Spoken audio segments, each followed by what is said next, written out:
take projection.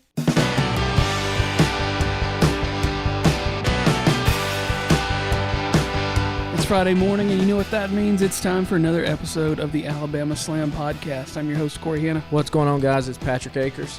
And we're going to get into it. We got a few things we want to recap, one or two quick things from SmackDown last week, and just a match or two, maybe at the most, from Crown Jewel, what I felt was mostly uneventful.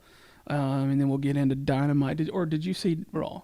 I didn't see Raw. I haven't watched him. I saw the highlights. So the big thing, I guess, was okay. We'll kick off with the Austin Theory. He cashed in. We've talked about him on the podcast, how he needs some kind of rehabilitation. He's the first guy ever, I guess, to cash in his Money in the Bank on a secondary title and lose. So I really don't know where you go from there. Of course, and there's the OC is feuding with Judgment Day, the Rhea Ripley, Mia Yim came back. More Dexter Lumis stuff. I don't know. They kind of had to get past this Crown Jewel stuff first, but they're about to gear up for Survivor Series War Games. So it should pick up the intensity over there quite a bit on WWE. Yeah, well, the thing that I want to touch on first from SmackDown last week was I only saw about half the show. I came in around 8 o'clock, I believe, and didn't see the first half of it. But the thing that stood out the most to me for what I saw was the Gunther versus Rey Mysterio. Anybody with any sense would be like, oh, yeah, this is going to be all Gunther. Which way is it? It's Gunther. I mean, we're from the South, so it's Gunther. Yeah, okay. Gunther. But I think it's Gunther. But this was, to me, okay, this is the way you present a big brute force like him versus a little guy. Yeah, I mean, it's both of these guys are fantastic. Yeah. We've talked about, even when we weren't watching WWE consistently, we talked about Gunther matches, right? We talked about the Gunther Sheamus match. He's just put on banger after banger. And Mysterio, the thing that's crazy about Mysterio, I think he's 48 years old. You're talking about decades and decades of this guy performing in a wrestling ring, doing the kind of moves that he does, right? That it's taxing on the body, and somehow he's been able to make it work. And it's not that he doesn't look slow. No. A lot of 48-year-olds are just kind of creeping and creaking around out there. Right. And he still goes full speed. I mean, he's clearly lost a step, right, from when he was 24. Yeah, but if he was at a 10 when he was 24, he's at like an 8.5. Yeah, right but now. It ain't like watching Matt Hardy try to run around. No, absolutely not. And really, if you want to talk about the most influential wrestlers of all time, I don't see how you can make a list like that and not have Rey Mysterio in the top 5, just for what he did, bringing Lucha Libre to the States and exposing it to a larger audience. And there are moves that guys like him and Psychosis and Super Crazy were doing that were really inventive, that American audiences hadn't seen in the 90s, that are now just completely commonplace. Yeah. Right? I mean, you see guys do them all the time now. And that's that influence, that's that fingerprint that Rey Mysterio has had on the wrestling business and will always have. Yeah. I thought it was real solid. It was a good way to end the evening that night. Yeah, I mean, that was I texted you. I was like, this is how you put on a big brute force like him versus the small guy. Like, what do you think the ceiling is for Gunther in WWE? Is it a world champion? I mean, at some point, yeah. I would think so. Like, that Imperium, that entrance, look, those guys, they look, I think he does look like a world champion. Yeah. It'll probably come later rather than sooner, just because Roman Reigns is still around. Sure, I mean, there are guys like that, AJ Styles. And he's good, Gunther. He wasn't there when I started watching it about like 4 years ago.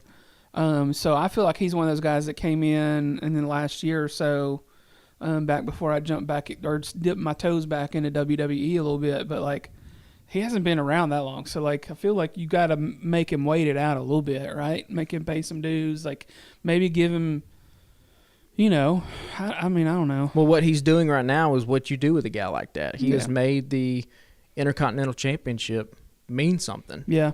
And when you look back at the Intercontinental Championships history, it's been held by guys like Bret Hart, Shawn Michaels, Macho Man Randy Savage. It has kind of a storied history in the past. Now, in recent times, it's kind of ebbed and flowed, right? Sure. It's meant something, then it's kind of been in the doldrums for a little bit. I don't even think the Intercontinental title was defended at WrestleMania this past year, because I think it was Ricochet or the United States title. Either way, one of those titles.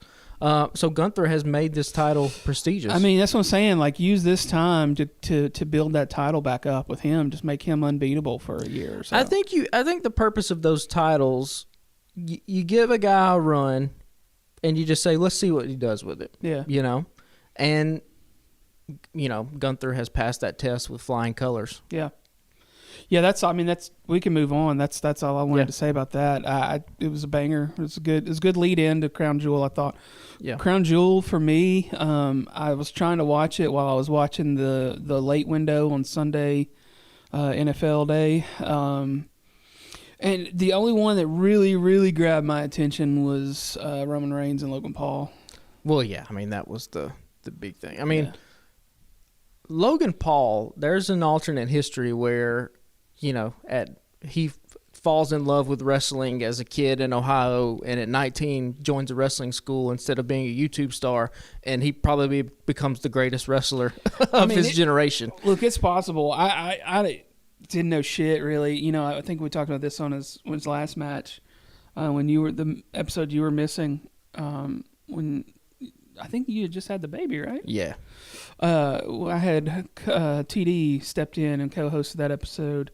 I don't know anything about him as a YouTube guy. The only picture I'd seen before, I thought he was some skinny little scrawny fucker. Didn't know shit about him. And then I saw the match and I was like, this dude is fucking huge. He's big, yeah. And, he puts on a fucking show. The one show, I was like, okay, well, maybe he got some help there and he got built up a little bit by The Miz. Well, fucking he went toe-to-toe with the world champ. Yeah, and it is the little things he does so well for this to be his third match that there are guys on the indies right now who have been doing it for 5-6 years that just don't get, right? The knowing when to placate to the crowd, knowing when to slow down, knowing when to speed up, the facial expressions. It is just, I mean, he is a natural at this, which is crazy to think about because we've seen so many celebrities come into WWE and just kind of, they look like they're doing it for a paycheck, right? Or they're doing it for the publicity or whatever. This dude is putting in the work. You could tell for sure. Yeah, and again, his third match, and he's in front of 50,000 people, going up against probably one of the biggest stars of his generation, a guy in Roman Reigns. At least when you're talking only about WWE wrestlers, is probably going to go down the top 10, 15 of all time. It's just kind of wild to think about. And then Roman Reigns, of course. I mean, he is. I don't know what more anybody can say about him. He has the presence, the bravado. He's the world champion. He's real Usi. He's real Usi. Real Usi. I mean, you could say he's the Usiest. He's the Usiest of the Usis. This also, too, we keep coming back to it every week. Sammy versus Roman at WrestleMania. Who's not there at the press conference in Saudi Arabia? Sami Zayn. Who is the audience chanting for in Saudi Arabia? Sami Zayn. Sami Zayn. I don't know. Again, if you think that there should be another main event, I mean, if fantasy booking, if you're giving me the pencil, it's Roman versus The Rock, night 1, and it's Roman versus Sami Zayn, night 2. Then you have a built-in reason. Roman just came off of a huge match against one of the biggest stars of all time. And Sami Zayn, can he pull the upset? Well, yeah, he can pull the upset. And he beats Roman Reigns. And then you, preferably by the help of Jey Uso, so you complete that story. Remember, this whole thing started with Jey Uso and Roman Reigns. So you close that circle. You let Roman, you give him some time off. You let Sami Zayn carry the company for a little bit as a babyface. You throw challengers up against him, and that's how you do it. And then you let Roman come back. Book it. I mean, I don't. It's so. Sometimes it's simple. Sometimes these things just fall into place. Was this probably the plan to have Sammy be this over? Probably not. I don't know. You can't. Sometimes you can anticipate these things. Sometimes you can't. I mean, if you would have told me 6 months ago, he would have been, because I didn't. Sami Zayn wasn't shit when I was watching 4 years ago. Well, he comes off WrestleMania. He has the match with Johnny Knoxville. What I thought, honestly, was the match of the night. I need to go back and at watch WrestleMania. that one. Yeah. So he has that, and then he starts this thing with Roman, and it's blossomed into the best thing that company has going for it. So it would be quite a full circle moment to go from a comedy match in Texas to headlining against Roman Reigns 1 year later, and potentially and probably winning the championship from That'd be it. so wild. It's crazy to think about, but that's wrestling. This is the beauty of it, is that sometimes you have these plans, but then the audience wants what it wants, and it starts telling you and giving you hints, and then hopefully you're a good enough of a creative and a good enough of a booker that you can kind of go with the flow, so to speak. And now they got a huge star in the making with Sami Zayn. As soon as they pull that trigger and Roman really turns on Sami and Superman punches him, whatever arena they're in the United States, that place is going to go crazy. And they will boo the hell out of Roman Reigns, and you'll have a very hot heel, and you'll have a hot babyface. And that's when wrestling is at its best, when you have two guys like that one is hated by the crowd and one is beloved. Hey, Hunter, don't fuck this up, man. I mean, it's such a layup. Like, don't you fuck it up. You hope that they don't, but it's such a layup if they do it. So do you want to touch on anything else from the show, or do you want to get into Dynamite? We got into Raw a little bit. You said there wasn't much. I like Damage Control and their tag team match. They put the belts back on them and Crown Jewel, so I thought that was cool. And listen, for as much as this show has been maligned for potentially WWE getting in bed with a government like Saudi Arabia that commits so many human rights violations that it does, that's not the people in Saudi Arabia's fault necessarily. And those people in the crowd, regular fans, that crowd was hot. Yeah. And it was on fire for the entire night. And that is a big part of wrestling too, is having a hot crowd to go with it. So, true. I mean, Crown Jewel, it is what it is. It's kind of a blip on the radar. It doesn't really mean anything. It's basically just, hey, whatever. What does that Saudi prince want to see? Oh, he wants to see Braun Strowman and Omos? Okay, cool. Yeah. I mean, whatever. It was fine. Yeah, it's fine. Well, I say let's get into Dynamite. We talked a little pre-show before we started rolling. It's kind of like last week. It was fine. A couple of good moments. It's not. It's just 2 weeks before a pay-per-view, and it just leaves you feeling a little. And that's what I'm kind of shocked by, because remember, they only get 4 of these a year. Well, this year they had Forbidden Door, which was thrown in there, but there's 4 big AEW pay-per-views, and if there's one thing that AEW has done well, it's that the lead up to these pay-per-views has been on fire and just putting out awesome programming. We talked about the lead up to All Out and how great that was for 4 weeks, and then it kind of dipped back down. And it hasn't really recovered since All Out, leading up into Full Gear. And the show just kind of feels like it's there, and there's not really anything happening of note. MJF's not even on this program in the arena right now. He does a promo package, that was probably the highlight of the night, which we'll talk about. But yeah, it was just kind of, I was just watching it Wednesday night, and I was like, okay, yeah, I mean, it's fine. Yeah, well, I'll point out a couple of pet peeves as we get to them from my end. But the first match started off Acclaimed and FTR versus Swerve and Our Glory, and they're being referred to as the Guns these days, and not the Gun Club. I guess the Gun Club involved Daddy Ass, which is probably the reason for the change, right? I guess, or, over on WWE, you have AJ Styles, Luke Gallows, and Carl Anderson, which is the OC, which I think is I think those stands for the original club, might not. So maybe they pivoted Mm. because of that. Who knows? The Guns are, I think, that's a better name than Gun Club anyway. But Yeah, I mean, this is a fine match to start. Acclaimed are always put on a good show. FTR is always gonna bang. It sets up the whole FTR versus Acclaimed at some point.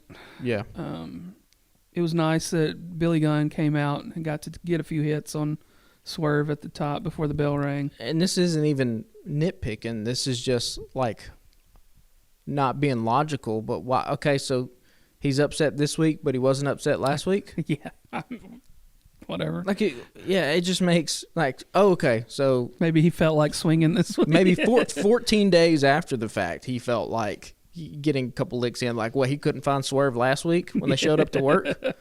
You know what I mean? And we Right. didn't even have any explanation why he didn't try to kick his ass last week. He just didn't try. He But just then went- this week, yeah. he just tries.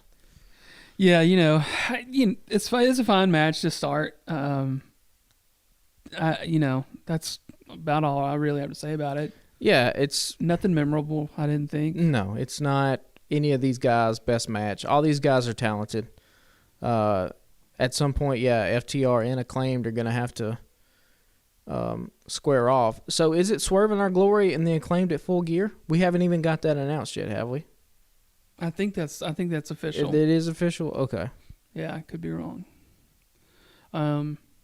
Yeah, I mean, whatever. We can move on. MJF promo was next. This was from an appearance he did on Barstool Sports, right? Yeah, pardon my take. Okay, pardon my take. Which, camera guy, get the fucking mic stand out of the frame. Did you catch that? Yeah. It's literally in the center of the frame. Just move it. Or just don't. I don't know. Before you start, be like, Fucking maybe stand don't up. have it. Get a different angle, yeah. But anyway, this promo was. I feel like we come on here every week and we just dump praise on MJF to the point where it's like, What I'm supposed to do. What I'm supposed to do, Patrick. it's MJF. We don't have anything else to do. But it's like, I'm a big Bill Simmons fan, and he wrote a column back in the day when he was still writing, where his dad and him were watching the Masters, and this is at the height of Tiger Woods, where he's just running through everybody, right? And his dad asked Bill, he goes, have you ever written about Tiger? And Bill was like, no, because like, what am I going to write about? Like, everything that's already been said about this guy has been said. Like, it's too good at this point to be able to come out and try to string words together to say how good it is. Like, I genuinely believe, and I'm not even joking, and I'm not being, I'm not exaggerating for effect here. I think this dude is going to be the best wrestler of all time. I mean, If I had poker chips, I'm pushing it down. I'm doubling down on my bet. Each week, I get more and more confident. I think barring any sort of major setback, like an injury or something, or he says fuck it and decides he's going to go into movies or something first. Yeah, which he get a little cameo role in the Zac Efron thing. Yeah. I mean, I couldn't argue with you. It's everything. Like, I've tweeted out this before. Like, if you wanted to know what Ric Flair would look like with the modern day media, it's MJF. And MJF did something very smart in that promo, which pat ourselves on the back a little bit. I think it's something we've talked about, and we mentioned these names a couple weeks ago when we were talking about MJF. He mentioned Bruno Sammartino. He mentioned Ric Flair. He mentioned The Rock. He mentioned Stone Cold. He put himself in that upper echelon, that legendary status of professional wrestling, where he's like, I belong with that, and it's mine. This is mine for the taking, and it starts at Full Gear. Like, it's masterful stuff, and it's coming from a guy who hasn't been in the business that long. But he feels like he's been doing this for forever. A really interesting angle I thought last night was how he was talking about he's always been overshadowed, His match with Cody was overshadowed by the neck tattoo. Yeah. Fucking brilliant. Yep. Right? And then he was like, my return at Full Gear was overshadowed by a backstage brawl. Yeah. Fucking brilliant. Yeah, because he's finally pointing out stuff that we know, right? And Yeah. stuff that fans like us talk about. Yeah. And even, too, just having the wherewithal to praise your opponent at Full Gear and not, belittle them, while at the same time keeping up that arrogance, right? Where he tells Jon Moxley, like, oh, you weren't born athletic. You weren't born this way, but kudos to you. You made yourself into the best wrestler of today. But guess what? I was born for this, and I'm going to become the greatest wrestler alive today and take it from you. It's just, I mean, we could just keep going on and on, but I mean, he's the best. We talked about it last week. There's 3 guys right now in professional wrestling that are the best. It's Roman Reigns, it's MJF, it's Sami Zayn, in whichever order you want to put those guys in. Those are the 3 guys that are doing it the best right now. They the ones. And it's kind of not. Look, we both love Jon Moxley, and he also had a very fine promo in this Dynamite Wednesday. Sammy, Roman, and MJF are kind of lapping the field in wrestling right now. It's kind of like they kind of have no equals, and it's not really close, at least in my opinion. Yeah, I mean, MJF was off for a few months, so he comes back. He's got the fire, right? Yeah. He's ready. Moxley might just be a little tired. And it's not that Moxley's been bad. Moxley's fucking Moxley. He's fucking great every time he's on TV. Yeah, but he might just be a little fucking tired right now. And even in Moxley, what you're talking about is you're talking about a difference between, like, Moxley is, you know, how are we going to put, he might go down top 20, top 25 of all time when it's all said and done. It's really going to depend on how much AEW continues to grow, and him being the person that was the real torchbearer for this company when it first started. But MJF has that one-of-one potential. He's got that top 2, top 3 of all time potential. So it's just a difference there. Yeah. But I like both of these guys a lot, and I hope the match at Full Gear is good. You know Moxley's going to bleed. Well, both of them might. We might get both of them. That's true. So the next thing I want to talk about, something that made me happy, was seeing Eddie Kingston back on TV last night. He faced off in Ethan Page in the Eliminator tournament, I guess. I don't know what the point of this is, because if they put the belt on MJF in 2 weeks at the pay-per-view, then they're just going to let somebody get their ass whooped. Well, and it'll be Ethan Page. It seems like that's where they're going. Yeah. You don't have Ethan Page beat Kingston this early in the tournament unless Ethan Page is going to be the guy that wins it. Yeah. At the end. Because MJF needs somebody when he wins, presumably when he wins the belt in 2 weeks. You're going to need to start running guys up against him, and you necessarily don't want to start. I mean, Hangman is hurt. You probably don't want to restart the Moxley thing. I would assume they probably write Moxley off TV for a little bit here. Yeah, I mean, give the guy a vacation. Let him take Christmas off. Yeah, they owe him a fucking vacation. I mean, Jesus Christ. So you write him off TV for a couple months. So in that meantime, you're going to need, like, winter is coming. Will be December the 14th. You're going to need somebody to go up against MJF, and why not be Ethan Page? Yeah. Because MJF, I think, is going to be a babyface. I mean, he's already being treated as such by the audience. He damn sure is going to be that in 2 weeks when he walks into New Jersey. So, yeah, they look. The pay-per-view is in his home place, right? yeah, There ain't no way they don't put the belt on him. yeah. I don't foresee, even if something, schmozzy happens and the firm gets back involved with a match. I don't see how they don't put that thing on MJF. But yeah, I mean, but going back to this match here with Kingston, this is why you do this match, so that Ethan Page has a win over a credible opponent. That way, when he looks like he belongs when he goes up against MJF here in the near future, I would guess. Yeah. We've seen stranger things happen with AEW where they've done some shit where we're like, all right, well, in hindsight, that makes no sense now because you didn't do what you were supposed to do. But I thought he knocked Kingston out cold at one point. Early in the match, I was like, oh, he about killed my man's Eddie. Eddie has been off TV for a while now and still gets huge reactions.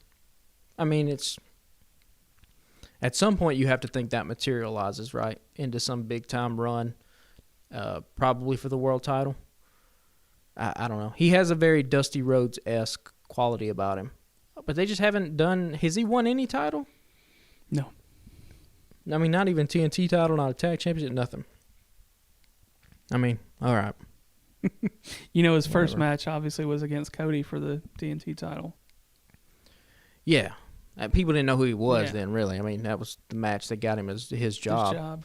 I mean, now he is he gets one of the top reactions from anybody in AEW, and it just seems like they don't really know what to do with him. You could put him in a trios, run or something maybe. I mean, you don't. Unless your plan is you want to hold off and have the first title that Eddie wins be the world title.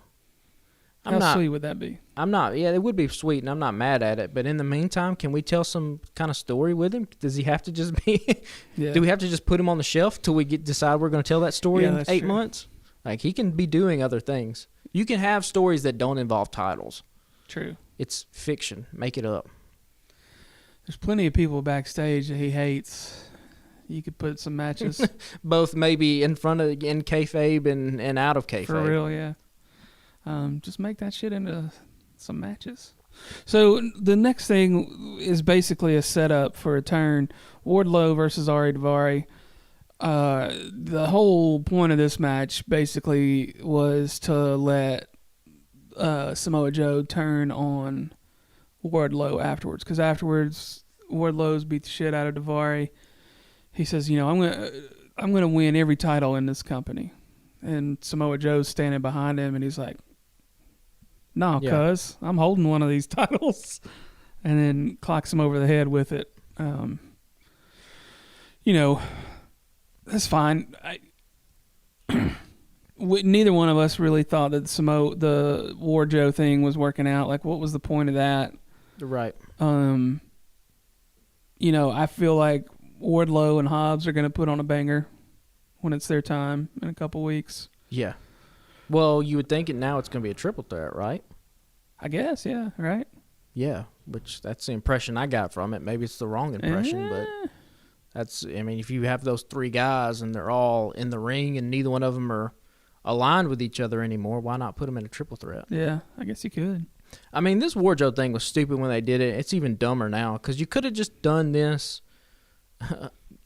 You could have just had Samoa Joe turn on Wardlow or hit him in the head with a title weeks ago. We didn't have to go through all this Wardlow tag team stuff. Yeah, true. Where they're doing promos with each other and they act like they're best friends and they've been a tag team for forever. It's like these dudes just met. Like a month ago. Yeah, Samoa Joe just came in the company.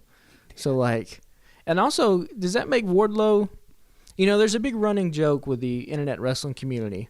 Is Sting the dumbest wrestler of all time? Because Sting was forever a babyface, and he would constantly be in these tag teams with guys who would just turn their back on him and betray him. I mean, Wardlow now is approaching that territory because if he did not think that this was coming down the pike at some point, then yeah, in character-wise, he's got to be a pretty big Dumber idiot. than Sting. Yeah. I mean, he's literally walking backstage up the ramp, and Samoa Joe's hanging out like a gangster in a 1950s movie. Like, you're walking down the wrong alley, kid. He's literally staring him down as he goes. That's funny. And then, yeah, does he not know anything? And then the announcer's acting all surprised. I mean, my God, Yeah. I wish some of the announcers sometimes would not be, it is their job to put stuff over. So they kind of have to act more, be a little bit more exaggerated in whatever it is they're supposed to do, right? So if they're supposed to be surprised, they're supposed to be really surprised. If they're supposed to be angry, they're supposed to be really angry. I just wish somebody like Taz last night would have been like, "Oh yeah, I saw this coming." So did they are they always in the know, or like sometimes there's for real surprises? Like, because am I crazy, or did I read somewhere that like Tony Schiavone had no idea that Sting was going to be there the first time that Sting popped up on AEW? Oh, you talking about like the actual Yeah. like the people, not the characters that are. Well, yeah, I'm talking about like the commentators, but like Yeah. just don't have a fucking clue. Oh, sometimes, yeah. I mean, I think Pat McAfee's talked about how he didn't want to really be in the know for a lot of the stuff. Now, there are some things, right, where the production crew is going to be like, they have to tell you something to tip you off because you're a part of that storytelling that's going to take place on the screen. Somebody like Excalibur probably knows quite a bit, I would guess him, because he's doing the heavy lifting right. with And you got to know people's names. Like, if right. somebody comes out for the first time, like, you don't want to call them Soraya. Well, which would lend to your point that they Well, probably don't know what the hell's happening yeah, then that's if you true. don't even get the pronunciations right. True. But yeah, it's probably some mixture of something like that last night. They probably knew. Yeah. But surprises like Sting or any kind of big turn, if it was a big turn that was a swerve that not even the fans saw coming, because let's be honest, we all saw this coming, Yeah. right? There was no surprise here. Yeah, as soon as he said that, I was like, well, he's fixing to get knocked out. Yeah. So, they probably knew what was going to happen with Yeah. that last night. But So- this was it was idiotic. Yeah. The next thing of the night, the next segment was Saraya and Britt Baker face off in the ring, which I thought was one of the highlights of the evening. Both of them just A+, fucking killed it. It was great. It made you want to see the match. Yeah. Right? Which is all these promos are supposed to do, is to get you to want to see these two people get into a physical altercation with each other. And that's what they did last night. Saraya played the role of the babyface perfectly. She talked about things that was already out there in the ether, right? Her drug addiction. Yeah, she got real emotional, and I was like, Yeah. damn, she's she's acting her ass off, or she's for real, like, touched. The pictures and the sex tape and all that stuff that leaked out about her. That was the humiliated in front of millions of people. So all that stuff is, it helps garner some sympathy for you from the audience. And then Britt played her part perfectly, where she is, both people have to be right in those scenarios, right? So Saraya is right that she is the one that's kind of started revolutions before it became a catchphrase, I think was her line she used. And that was true. Like in NXT, she really was the first woman that kind of broke the mold for that diva. Britt Baker's also right, though, right? Where she was talking about, hey, I've been here for 3-4 years. And you I'm come the in one. talking about, this is my house. And you come in and this ain't your house. Like, I'm the one that laid all these bricks. Well, she's right there too. And now that makes for compelling narratives, because now there isn't a straight up good and bad side. There's a lot of gray there. And that's where things can get really interesting. What was the line you mentioned to me earlier? I thought that was really great, about the appointment. Oh, where Britt said at the end, like, bitch, we don't take walk-ins. Make an appointment. That was good stuff. That's perfect. Yeah. That's great stuff. So, But- this was a really good segment all the way around. Yeah. I enjoyed it a lot. I mean, you could see from a mile away that she was going to announce that she was cleared like last week, right? Yeah. And I saw people online laughing about it, and they're like, okay, so she couldn't get cleared to wrestle in WWE, so she goes to some quack doctor or whatever. And Who knows? These motherfuckers act like they know she's shit. probably Who knows? seen. I'm guessing she's probably seen a whole bunch of fucking doctors, and most of them have probably cleared her and been like, yeah, this is. I mean, if she's not gonna go out there and fuck around with her life, I don't think at this point. Like, why? Yeah. Sometimes these wrestling fans act like they're so in the know, like they know these people and they know Yeah. behind the scenes stuff. Like, I don't know. Who knows? WWE clearly wouldn't do it. And so they didn't, and so she left. And shit, that happens. Happens Yeah. all the time. Yeah. So next up there was a Moxley promo. Masterful as always. He had William Regal in the ring with him, who was still pretty fucking intimidating looking, like even Yeah. at his age, right? Yeah, he's got that. Yeah, we were talking about Samoa Joe, the gangster stuff. He's got the British kind of bully, soccer hooligan stuff, kind of, but a little bit more classy persona about him. And we learned in kayfabe a couple weeks ago, he keeps those brass knuckles in his pockets at all times. So that's good to know. So this was great from Moxley as always. Like we've called him, and a lot of people have called him this. He's the MVP of AEW. And his line about, he's looked the devil in his eyes and, you ain't it. It's just great stuff. And it's so effortless about it, too. And both of these guys, what makes Moxley and MJF such an interesting feud is that they have different, what's the word I'm looking for here? They got different vibes. to him, right? Where Moxley, at times, like in the promo he was last night, can be a little bit laid back and chill, right? He even dropped the casual, like, hey, I'm a multimillionaire and I'm all this stuff too, like, so don't kid yourself, you know what I mean? Where it's just it's a casualness, and you're like, that, you know, we know he doesn't drink now, but back in the day, that'd been a cool guy to get a beer with, right? But then at times that, you know, that knob gets cranked up to 11, and he's doing when MJF parried him, you know, Moxley does the shoulder thing, and he's like getting in this different zone. And then MJF has the same type of thing, right? Where he's the smart aleck. He is the kid with the silver spoon in his mouth, but also he can be incredibly funny and incredibly sarcastic. Even when you're supposed to hate him, you laugh at him. You're like, well, that's a fucking good line. So it's that mismatch, right? It's scarves versus leather jackets. It's easy, simple stuff, but when you do the easy, simple stuff well, it makes for good storytelling. Yeah. I just don't see there's any way that they don't let him take some time off.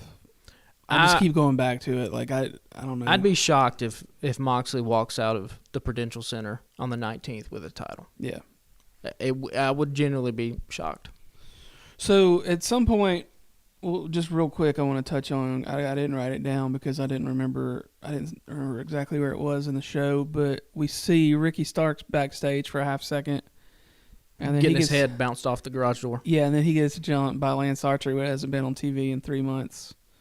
I guess he goes to Japan a lot though and wrestles over there and stuff. Like, I guess that's where he's been. I don't know. Who knows with these? I mean, we don't know with AEW. Sometimes these guys just go off television with no kind of explanation given whatsoever.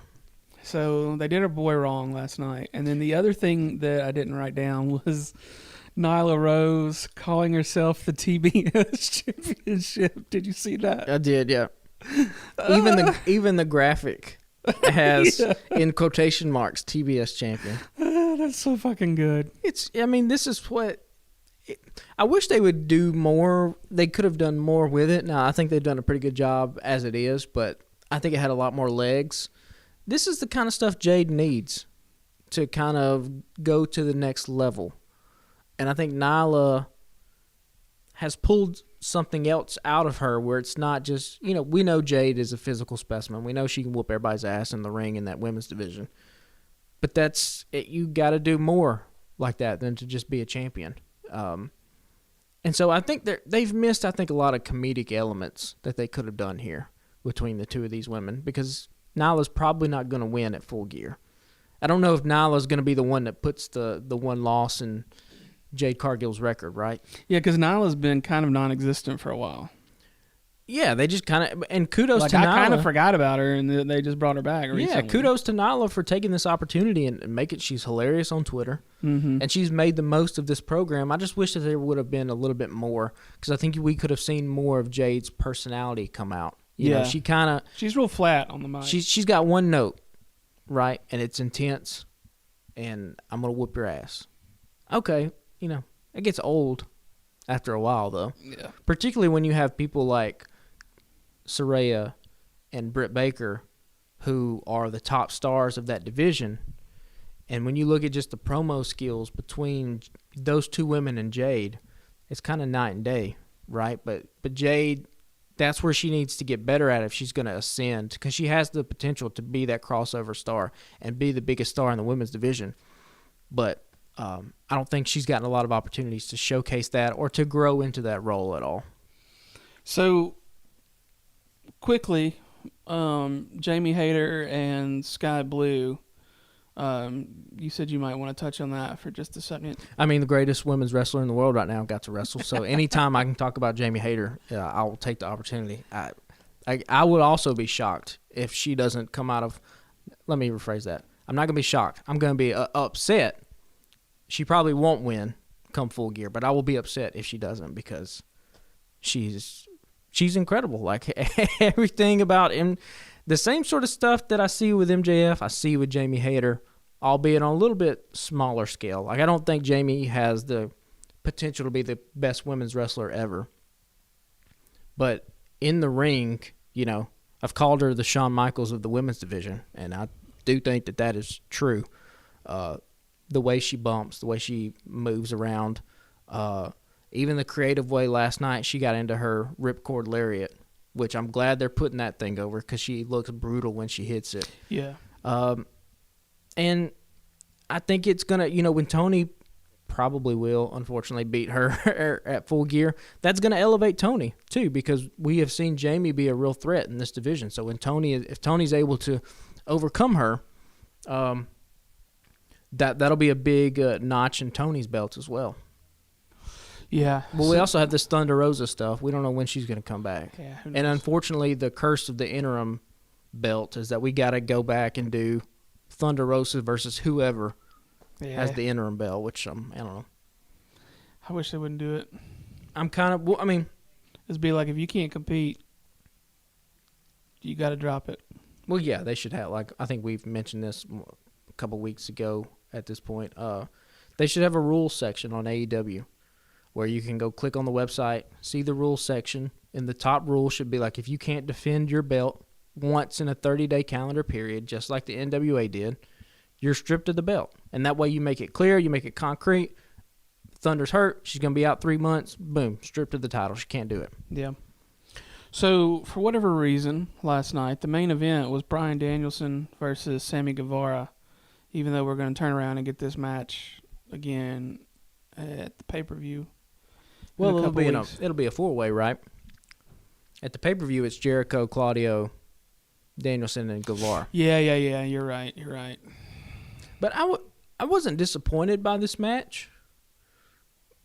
But I do think it's probably one of Danielson's more lackluster matches he's had in AEW. Because he has had banger after banger since Yeah. he's been in that company. Well, let me say this first. The first,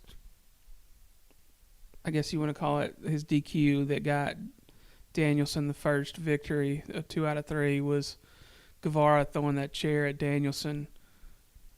And wasn't it Guevara throwing the chair at Matt Hardy that fucked Matt Hardy up so bad about a year ago? Yeah. And, like, because of the way it hit him. Yeah. And they're letting this man get out there and just fling a chair at somebody who's had a fucking dislocated retina before. Well, I think and I'll need to go back and look this. I think that the way he threw it at Matt Hardy and the way he threw it at Danielson are two different ways. I think when he threw it at Hardy, the chair was completely horizontal, which meant the edge caught him. Whereas last night he threw it more vertical, which is just the flat part of the chair. Okay. Danielson get his hands up and you hit him in the head Sure. that way, which is different. Okay. Yeah, the way 'cause Matt Hardy clearly was not ready for Guevara to throw the chair at him in that kind of way, and I think that's probably, that is probably why it busted up Hardy the way he did. See, folks, this is why you listen, because I don't know about what I'm talking about. I'll have to go back and watch. That might not be the case, but I think he threw it more, as opposed to slinging it horizontal like Right. that. He threw it more vertical. I just react, and Patrick gets to tell me what the fuck is going on. But that's why they do it, right? Guevara's the heel. You, as the fan, know the history of what he did to Matt Hardy. So now when Guevara throws the chair at Danielson, you come on here and you say, that motherfucker, what a piece of shit this guy is. Well, so the crowd last night, there were two different times that I caught it. One was going to a break. They're like, fuck you, Sammy. Yeah. And then another time, he hit, I forgot what it was, hit some big fucking move, and it was great. And they're like, you still suck. You still suck. I was like, nobody likes this man right now. No, which I wish they would. They need to capitalize on that in some kind of way. I don't know what that way is. I It's think going to take somebody far smarter than me. Or I think Sammy Guevara really is the biggest mystery in wrestling right now because he's clearly talented. He can do all the moves. The people legitimately cannot stand this guy. Like on a real, it's not even like the way that people sometimes will boo MJF because they're like, wink, wink, he's a heel. We're not on the joke, but we really like this guy. No, they're like, no, fuck Sammy. That dude's a piece of shit. And part of it probably stems from the stuff with him and Kingston, and then him and Andrade. Because where the fuck has Andrade been since their incident? And no doubt, I mean that's 100% the reason. I think people would much rather see Andrade come out and fucking put on a banger. But that hatred that Sammy has, that you have to be able to do something with that. But I don't know what it is, which is wild to think about. I don't know if there's ever been. Well, We don't know. Did There's been cases like this. Did people hate in the Iron Sheik this much back in the day? You know, like it's wild as fuck. But they're not doing anything with it, and I don't know what you do with it. It's a conundrum. And they just parade him and fucking Ty Conti out. I'm like, nobody wants to see that. I know it's the wrong kind of heat, but I think if you, again, God, if you would have to lock some wrestling minds in a room, I think they could make this dude the biggest heel in wrestling. Yeah. I really do. That's part of the problem right now is Tony Khan's trying to run it all himself, and yeah, we've said it before. Like he needs people to bounce ideas off of. Yeah, I mean, there's a way where if Sammy was under the thumb of Bill Watts, there'd be people trying to stab this motherfucker in Texas. You know what I mean? Like, I don't know. Yeah, I don't know what you do with this guy. He's so talented, and yet people, they hate him, and you hope at some point that hatred doesn't turn to apathy, because that's even worse. And whereas they've done it before, right, where Sammy's hit like a Spanish fly, and nobody's reacted. So I do not know what happens. Take a second to get on Twitter and see what people might have said to our wrestling prompt of the week. So we got a couple of them. The prompt for the week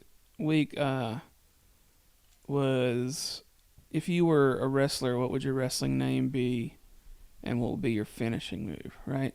Yeah. So Blaine Duncan says, "Too tough!" ! I've always been fond of a DDT though.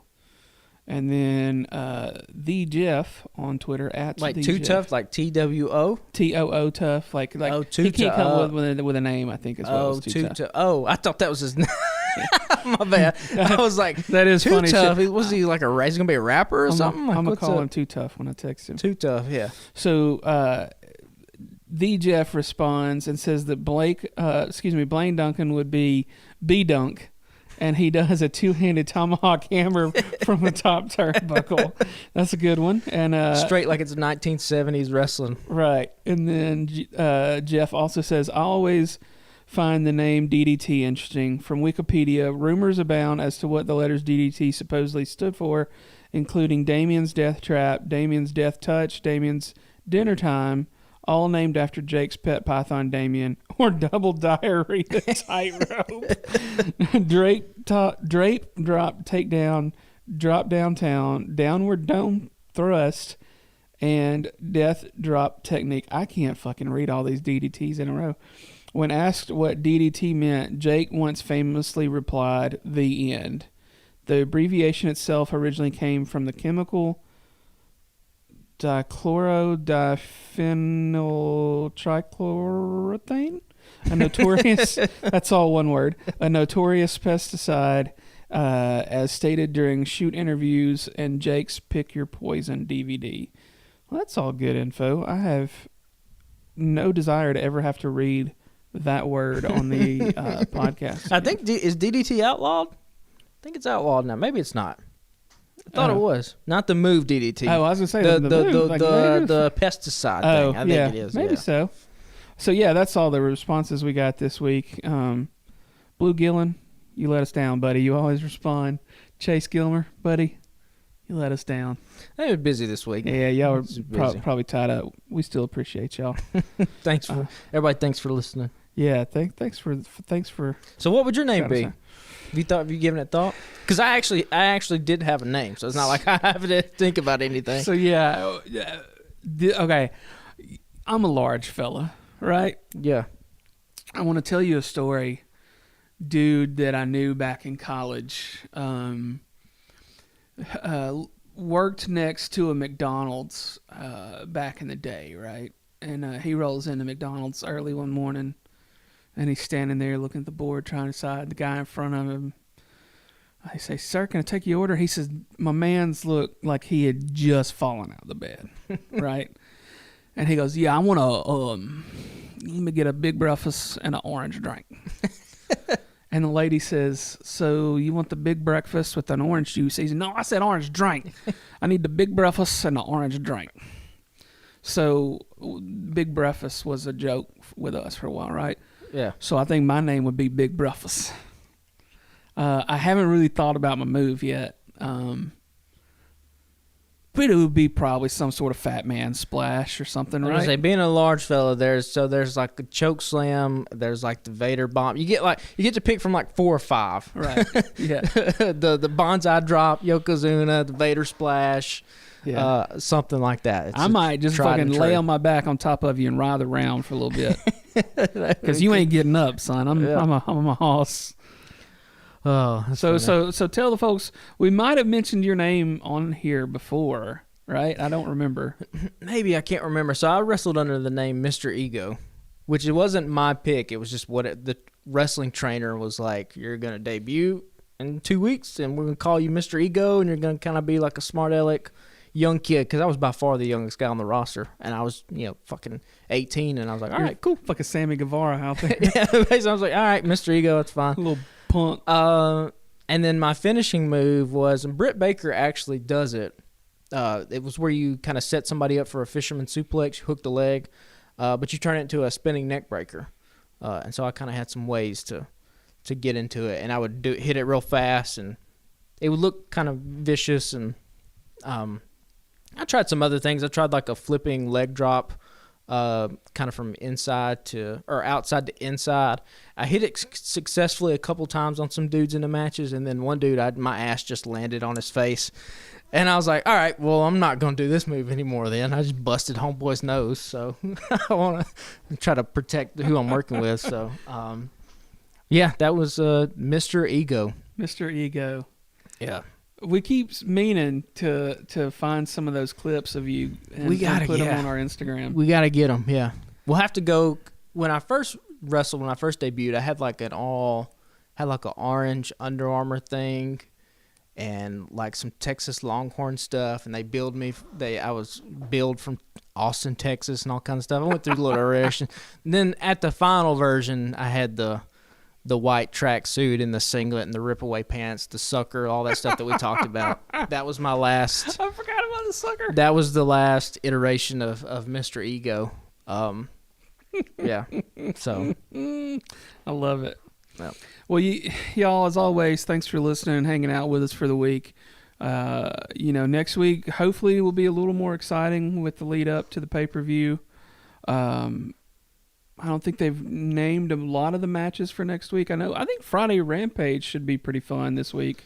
I think is it live this week? I believe so. So it's kind of weird. They've tried to make Rampage a bigger thing where I think half of them now are live, which brings a different energy to it for sure.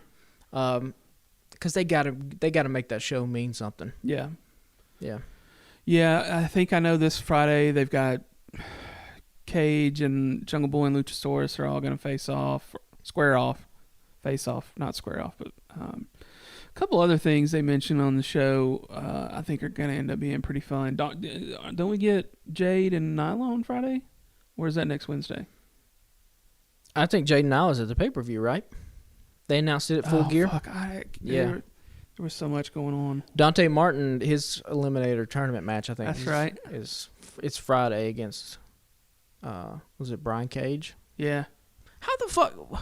Whatever. We're gonna keep going. We'll get into that next week. Dante Martin has not won a match. Somehow he's in the Eliminator tournament, but like Wardlow's not in the Eliminator tournament, and neither is Miro. Where's Miro? Is Miro dead? What's he doing? Who fucking knows? What are we doing? AEW needs these stars to come back. Yeah. We need Adam Cole to come back. We need Andrade. Well, Andrade probably won't be coming back. Andrade's probably. You think so? No, I think Andrade is gonna sit at home until they release him. I mean, they teased Malachi last week, so maybe we get Malachi soon. Malachi will be back good. Adam Cole coming back. Clearly, the Elite are going to be at Full Gear in some capacity. Yeah, we didn't talk about that. There was the They're gonna tease be there. again. Why not just say it? Why not just go ahead and announce the match? Hey, we all know why the Elite don't have the titles anymore. We ain't said it on our program, but you all know. Yeah. Now they're going to get their match at Full Gear against Death Triangle. Yeah, who knows? maybe there'll be some sort of storyline Wednesday to clear that up, but It probably won't make sense, so they should just announce it anyway. well, y'all, we appreciate you. Holler at us on Twitter and Instagram at Alabama Slam Pod. Rate us and review us on Apple Podcasts. That would mean a lot. It'll help get some more people finding us. We are terrible at promotion and doing, let's just say, the bare minimum on Instagram. Instagram just takes some time sometimes, and we both work a lot. We both got a lot of things going on to really help us out. We'll try to get a little better at it. Patrick's mostly handling the Twitter these days. He's doing a good job with that, keeping some discussions going. Yeah, man, just follow our network of friends and podcasters and writers at the Alabama Take on Twitter and Instagram, and then you can follow the Alabama Take on Facebook as well. Lots of fun stuff happening over there. Lots of different podcasts, sports, Star Wars, books, pop culture, all that popping off over there. And yeah, we'll holler at y'all next week. Later, guys.